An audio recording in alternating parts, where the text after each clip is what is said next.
This money has been requested to provide for site reclamation costs at a couple of different historical sites. So the obvious question is, which historical sites are they for?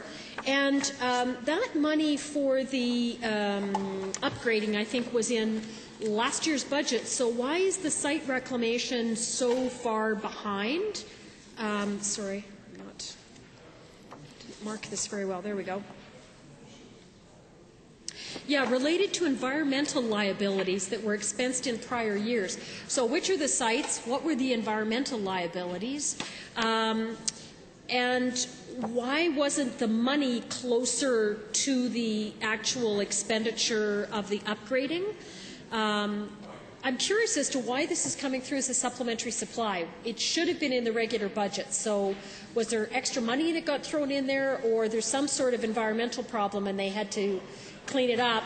They were on the hook for it and had to clean it up, so I had to come up with the money one way or another. So I'd just like to hear what the heck is going on. I mean, it's $2 million and change, 2.8. That's not an incredible amount of money, but I'm always curious with supplementary supply, especially when it's almost $1 billion and 9 different departments, and we had to respond to it in 24 hours. Just thought I'd get that one on the record. Go ahead, Minister. Mr. Chairman, I really want to apologize because I didn't think the honourable member would really want to talk about the reclamation of this. I thought she would get her plug in for other culture community stuff because supplementary estimates hasn't necessarily stayed within the framework of supplementary. So I'm sorry, I didn't mean to suggest that this wasn't important. I just thought there were bigger fish to fry with culture, but I will tell her. The culture and community spirit sites are the Turner Valley Gas Plant, the Bitumont, and the Green Hill Mine. And what we have done is started, and as many of these areas, and any time you're dealing with hydrocarbons and other kinds of contamination, often your original assessment is not exactly complete. The other thing that happens is that we are becoming, I won't say stricter, or we're getting a little fussier about how we do reclaim and how that will go forward. So it is reacting to the recommendations from the Turner Gas Advisory Panel that we got in September last year, and it will also works on an abandonment of a Dingman number 2 well bore. And any time you're getting down there, if you've got a bad abandonment, you literally can spend millions, and there's just not much, and you can't quit halfway through. It's normally when you're down there, so but it is basically around the environmental issues of those 3 areas, and actually I don't know why I didn't list it in the SUP estimates, so you know. The honourable member. Well, thank you for telling me which one it is, because I know a lot about the Turner Valley Historic Gas Plant.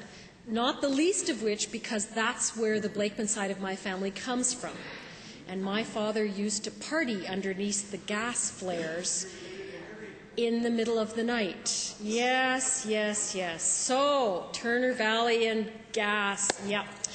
And I have been to the site a couple of times, and we in fact have had people here in the gallery. Roxanne Walsh has been an activist down there for some time around that site.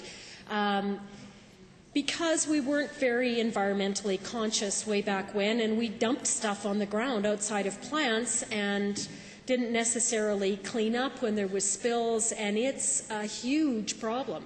Because on the one hand, I think people in Alberta genuinely want that museum to exist. It is very much part of our heritage. It's where our money came from originally, before Leduc number 1, and it still comes from natural gas to a great degree, depending on the year. So I think it's very much a part of our heritage, and people want to see it and experience it. On the other side, this place has got problems. I don't think we even begin to understand how, trying to choose my words carefully here, how much work needs to be done on that site. Because I've raised questions in this House before around the testing that went on about leaching into the Sheep River, which runs right by it, like next to it. And the gas plant is on a bit of a slope, of course, and the slope ends in the river. And this was also a wrestle between community development, health, and environment. And each one was testing differently and had different results. And ultimately, it comes under community development, which signed the contract to take it over. And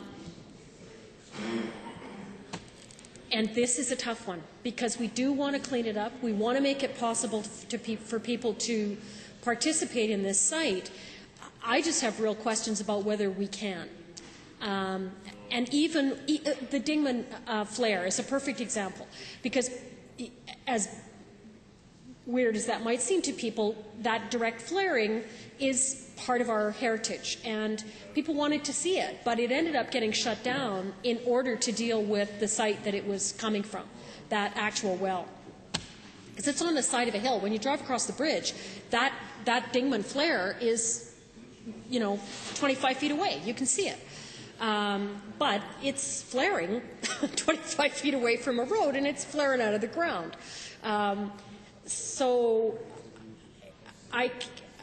Can you tell me how much money is being spent on that site? And specifically, what was being done?